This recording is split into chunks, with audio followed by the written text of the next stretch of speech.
మెరుపు కలలు. ఇప్పుడేం చేసింది మమ్మీ?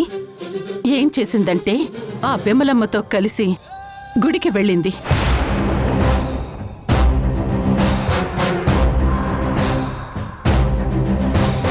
నాకు అత్తయ్య వాళ్ళు పరిచయం అయిన దగ్గర నుండి అత్తయ్య గాని ఆయన గాని మన కోసం, మన కుటుంబం కోసం ఎన్నో త్యాగాలు చేస్తూనే ఉన్నారు.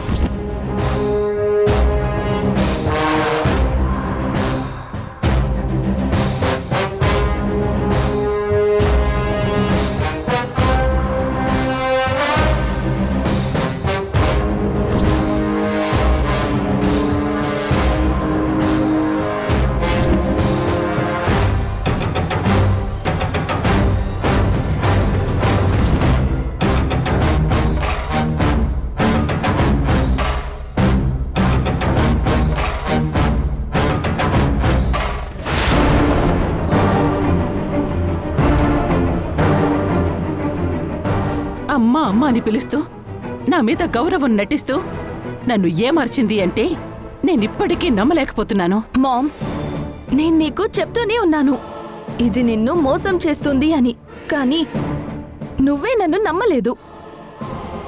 పైగా దీనికోసం నన్ను దూరం పెట్టావు. ఇప్పుడు చూడేం చేసిందో. నేనమ్మని మోసం చేయడం ఏంటక్క?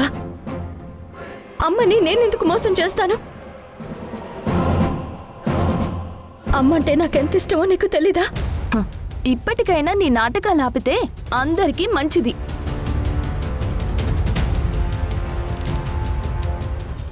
ఏం డ్రామా చేసావు? చివరికి నీ వలన నా మిస్ ఇండియా కూడా మిస్ అయ్యేలా చేసావు. మామ్, నేను చెప్పాను కదా లాస్ట్ టైం ఇది వాళ్ళింట్లో జరిగిన సత్యనారాయణ స్వామి పూజకు కూడా వెళ్ళిందని. నువ్వు చెప్పగానే ఆ రోజు నేను వెళ్ళాను బేబీ. కానీ ఇదక్కడ లేదు. ఒకవేళ ఆ రోజే నా కంటపడుంటే చంపి పాతరేసేదాన్ని.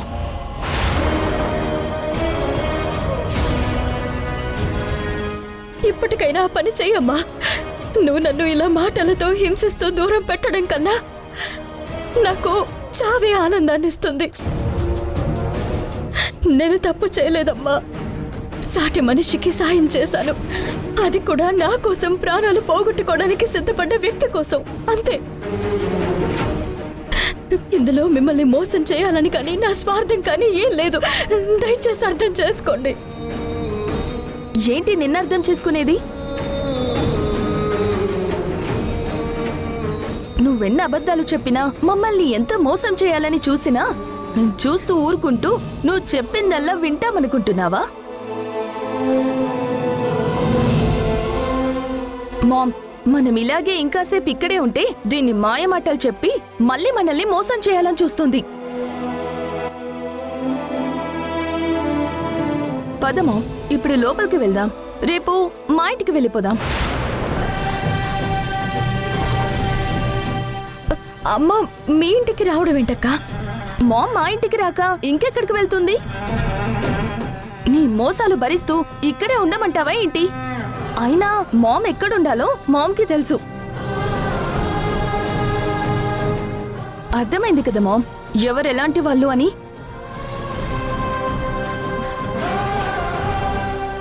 ఏంటి నువ్వు దానికి సపోర్టా? నువ్వు ఇక్కడే ఉంటావా? లోపలికొస్తావా? పద లోపలికి.